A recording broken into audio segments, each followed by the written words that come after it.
ടിപ്സിലേക്ക് എല്ലാവർക്കും സ്വാഗതം.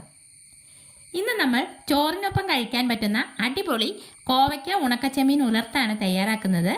അതിനായിട്ട് നമ്മളിവിടെ ഒരു 250 ഗ്രാം കോവയ്ക്ക എടുത്തിട്ടുണ്ട്. പിന്നെ ഇതിലേക്ക് ചേർക്കാനായി കുറച്ച് ചെമ്മീൻ തലയെല്ലാം കളഞ്ഞ് 3-4 തവണ നന്നായി കഴുകിയെടുത്താണിത്. ഇതിനെ ഇനി ഒരു പാനിലേക്കിട്ട് ഇതിൻ്റെ ജലാംശം ഒന്ന് വറ്റി വരുന്നവരെ ഒന്ന് ചൂടാക്കിയെടുക്കാം. നമ്മൾ ചമ്മന്തി പൊടിക്കാൻ എടുക്കുന്ന പോലെ വറുത്തെടുക്കുന്നില്ല കേട്ടോ. കാരണം നമുക്കിത് വീണ്ടും മുളകിൻ്റെ കൂടെ ഇട്ട് മൂപ്പിച്ചെടുക്കാനുള്ളതാണ്. അപ്പോൾ കരിഞ്ഞു പോകും. അതുകൊണ്ട് ഇതിൻ്റെ വെള്ളമയം എല്ലാം പോയി ഡ്രൈ ആയി വരുന്നവരെ ഒന്ന് ചൂടാക്കി എടുത്താൽ മതി. ഇനി നമുക്ക് ഫ്ലെയിം ഓഫ് ചെയ്ത് ഇത് മറ്റൊരു പാത്രത്തിലേക്കിട്ട് തണുക്കാനായി മാറ്റി വയ്ക്കാം. അപ്പോൾ ചെമ്മീൻ തണുത്ത് വരുന്ന സമയം കൊണ്ട് നമുക്ക് കോവയ്ക്ക അരിഞ്ഞെടുക്കാം.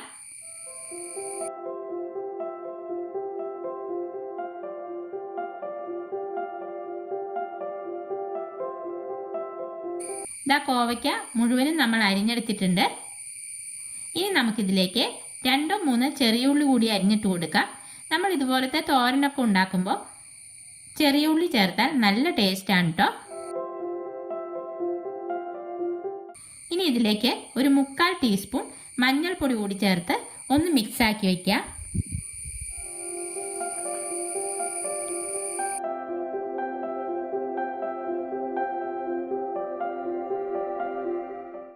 ഇനി നമുക്കിതിന് വേണ്ട വറ്റൽ മുളകും ചെറിയ ഉള്ളിയും ചതച്ചെടുക്കാം.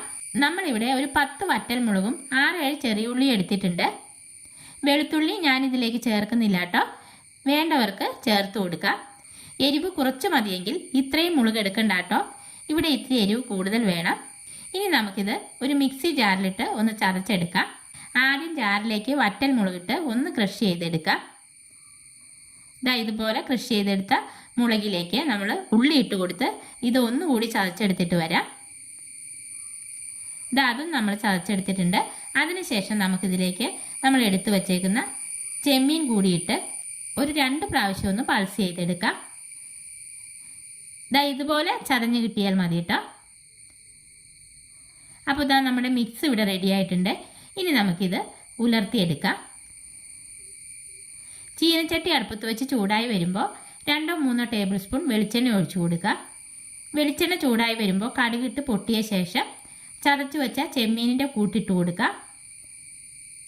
എന്നിട്ട് നമുക്കിതിലേക്ക് കോവയ്ക്കയ്ക്ക് കൂടി ആവശ്യമായ ഉപ്പിട്ട് കൊടുക്കുക.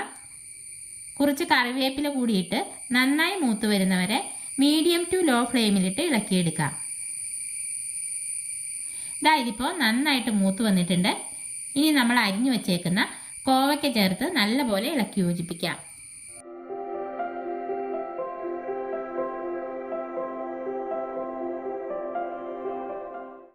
എന്നിട്ട് മൂടി വെച്ച് വേവിച്ചെടുക്കാം.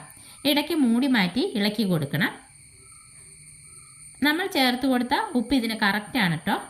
ഇതിപ്പോൾ ഏകദേശം വെന്ത് വന്നിട്ടുണ്ട്. ഇനി നമ്മൾ മൂടി വയ്ക്കുന്നില്ല.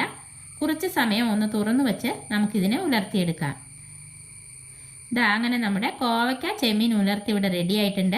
ഇനി നമുക്ക് ഫ്ലെയിം ഓഫ് ചെയ്ത് സെർവിങ് പ്ലേറ്റിലേക്ക് മാറ്റി കൊടുക്കാം. അപ്പോൾ ചോറിൻ്റെ കൂടെ കഴിക്കാൻ പറ്റിയ വളരെ രുചികരമായ ഈ കോവയ്ക്ക ചെമ്മീൻ ഉലർത്തിൻ്റെ വീഡിയോ എല്ലാവർക്കും ഇഷ്ടപ്പെട്ടെങ്കിൽ ലൈക്ക് ചെയ്യാനും ഷെയർ ചെയ്യാനും സബ്സ്ക്രൈബ് ചെയ്യാനും മറക്കല്ലേ. അടുത്ത വീഡിയോയിൽ നമുക്ക് വീണ്ടും കാണാം.